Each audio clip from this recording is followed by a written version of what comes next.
Donna la pace, Signore.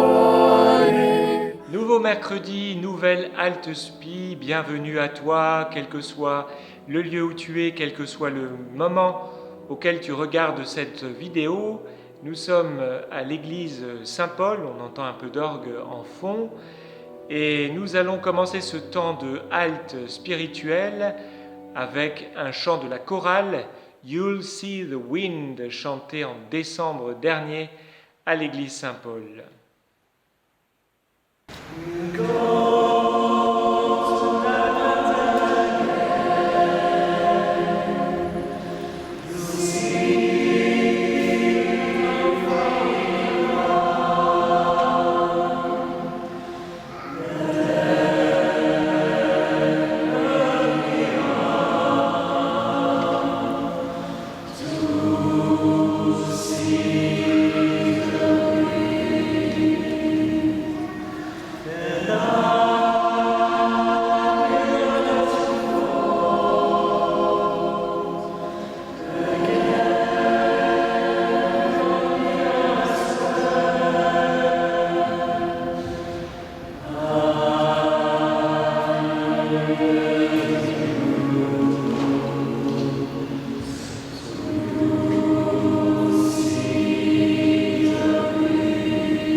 Donna la pace, Signore.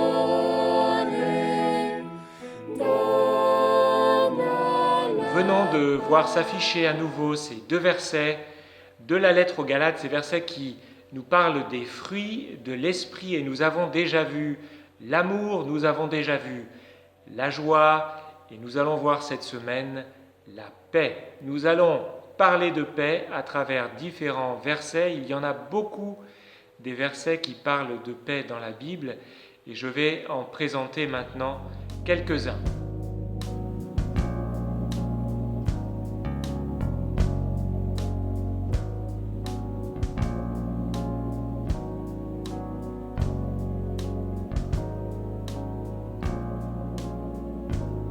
Dieu fait la paix.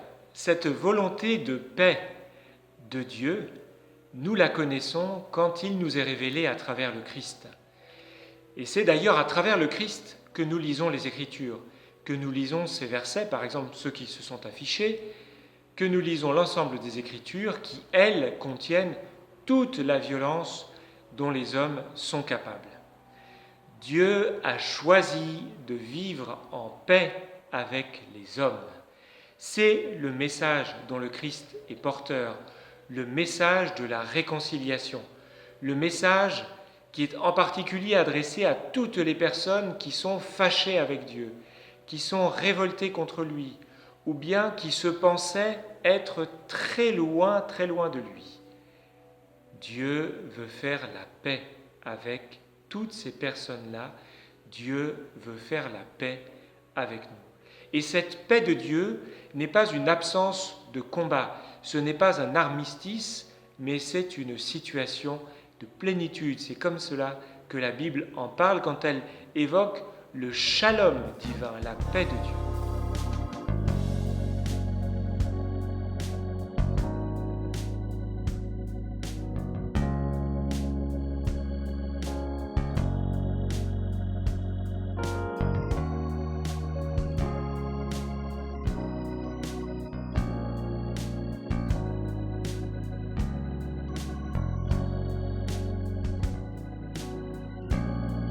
Recherchons la paix. La paix est véritablement, aux yeux des croyants, aux yeux des chrétiens, un bien commun à rechercher, à cultiver, à défendre. Il est à rechercher, ça veut dire que dans tout ce que nous faisons, dans tout ce que nous entreprenons, le désir, la recherche de la paix doit se trouver au cœur de tout cela. Il doit être intégré à tout ce que nous faisons. La paix doit ensuite être cultivée. Nous devons encore développer dans beaucoup de lieux et dans beaucoup de pratiques une culture de la paix, une culture de la non-violence. On dirait aussi aujourd'hui prévenir les conflits, éviter que les situations délicates, les situations conflictuelles deviennent plus graves et dégénèrent en situations de violence. Enfin, la paix doit être défendue.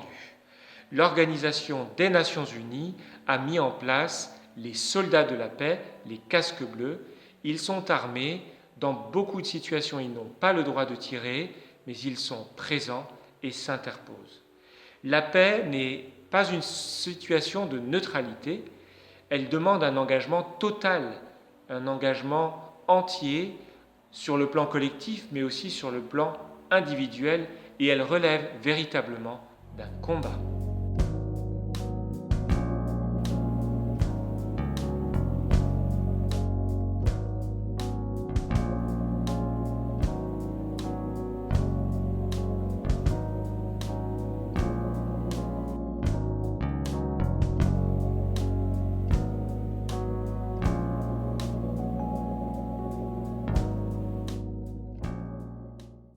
Souhaitons la paix, quelle belle manière de se séparer.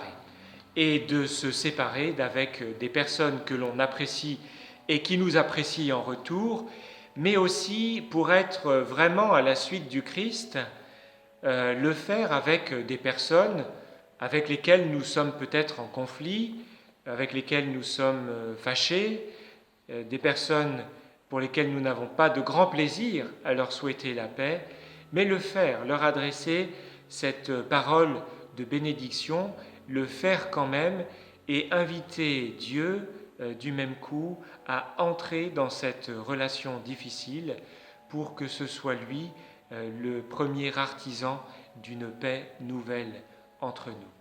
Alors, que la paix de Dieu qui dépasse tout ce que nous pouvons comprendre ou imaginer garde nos cœurs et nos pensées dans le Christ Jésus. Amen.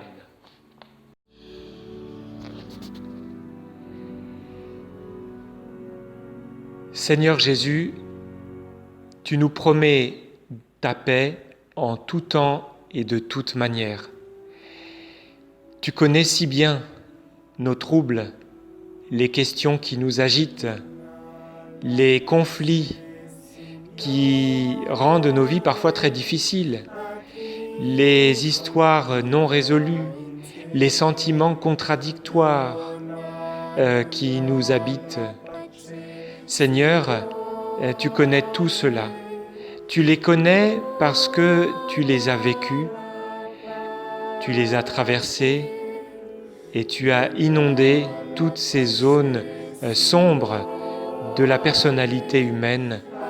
Tu les as inondées de ta lumière. Alors Seigneur, nous t'en prions aujourd'hui encore. Viens nous rejoindre, viens me rejoindre là où je suis en guerre avec moi-même ou avec quelqu'un d'autre, là où je suis peut-être en guerre avec toi, et apporte-moi une paix nouvelle Amen. La pace, Signore.